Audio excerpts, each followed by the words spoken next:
বিজ্ঞান বিভাগের ছাত্র ছিল। সে অত্যন্ত বিনয়ী এবং ভদ্র ছেলে ছিল। গতদিনেও সে আমাদের স্কুলে গেছে, অ্যাসেম্বলিতে থাকছে, সে ক্লাস করছে। এইরকম একটা তাজা প্রাণ কিছু দুষ্কৃতিকারীদের জন্য অকালে প্রাণ ঝরে যাবে, এটা অত্যন্ত দুঃখজনক। আমরা আমাদের বিদ্যালয়ের পক্ষ থেকে এর তীব্র নিন্দা জানাই এবং প্রতিবাদ জানাচ্ছি। খুব অবিলম্বে যেন এই দুষ্কৃতিকারীদের, ফাহিমের হত্যাকারীদেরকে গ্রেপ্তার করা হয় এবং দৃষ্টান্তমূলক শাস্তির ব্যবস্থা করা হয়। আমরা তার নিঃসন্দেহে ফাঁসি চাই। তারা যারা দুষ্কৃতিকারী ছিল, যারা ফাহিমের খুনের সাথে জড়িত, সুষ্ঠু তদন্ত সাপেক্ষে দোষীদেরকে খুব দ্রুততার সাথে যেন তাদের ফাঁসি দেওয়া হয়, তাদের যেন বিচার করা হয়। আমি এই আহ্বান রেখে এখানে যারা আছেন, যারা আমাকে শুনতে পাচ্ছেন, মিডিয়ার ভাইয়েরা আছেন, আপনাদের মাধ্যমেই আমরা পৌঁছে দিতে চাই আমাদের বাণীগুলো, যে আমাদের বিদ্যালয়ের পক্ষ থেকে আমরা অবশ্যই এর তীব্র নিন্দা জানাচ্ছি, ঘৃণা প্রকাশ করতেছি এবং খুনিদের ফাঁসির দাবি জানাচ্ছি। এই বলে আমি আমার কথা শেষ করছি। আল্লাহ হাফেজ। এখন কথা বলবে ফাহিমের প্রিয় সহপাঠী মোহাম্মদ সাকিব। আসসালামু আলাইকুম।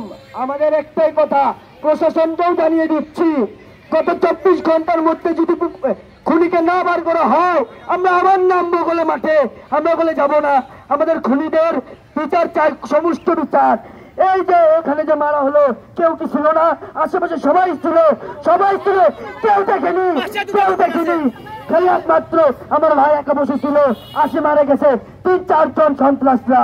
এটা কোনো ব্যাপার হলো? এটা কোনো নীতি হলো যে রাস্তার মধ্যে বসে থাকলে আশেপাশে যায় মারা তুলে? প্রশাসন কি করবে?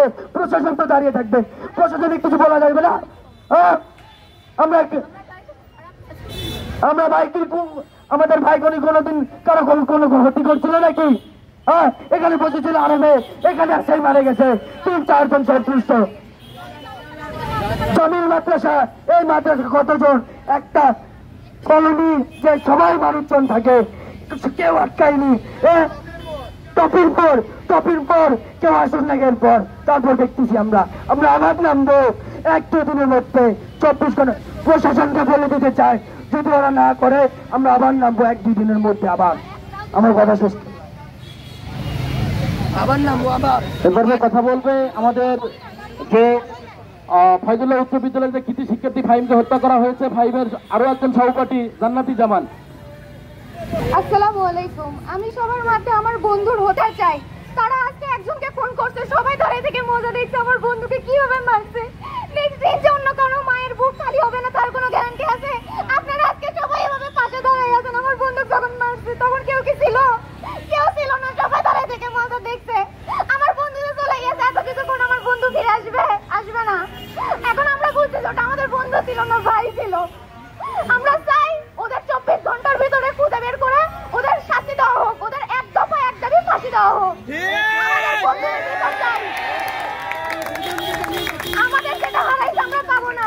আমরা চাই না আমাদের মাঝে থেকে আর কোনো ফাহিম হারাই যাক, আর কোনো মায়ের বুক খালি হোক, কোনো মা তার ছেলেকে হারাক, কোনো বোন কিংবা তার ভাইকে হারাক। আমরা চাই না।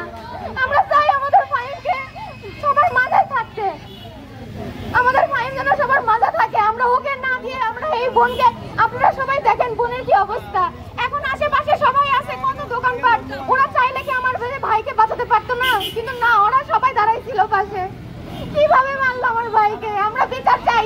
24 ঘন্টার ভিতরে যদি এখানে যদি ওদের না নিয়ে আসা হয়, আমরা আবার নামবো, আমরা এখানে থাকবো না, আমরা আবার নামবো। আমরা বিচার চাই। এবার নামলে কিন্তু আমরা শুধু মানব বন্ধন করবো না, রাস্তা বন্ধ করে দেবো একবারে। আমরা এর কঠিন বিচার চাই। আমাদের একটাই দাবি, ওদের ফাঁসি চাই, আর কিছুই না। একদম বনানী বিশ্বরোড অফ করে দিব। এরপরে কথা বলবে ফাহিমের ভাই, আমাদের যে প্রিয় শিক্ষার্থী ফাহিমকে হত্যা করা হয়েছে।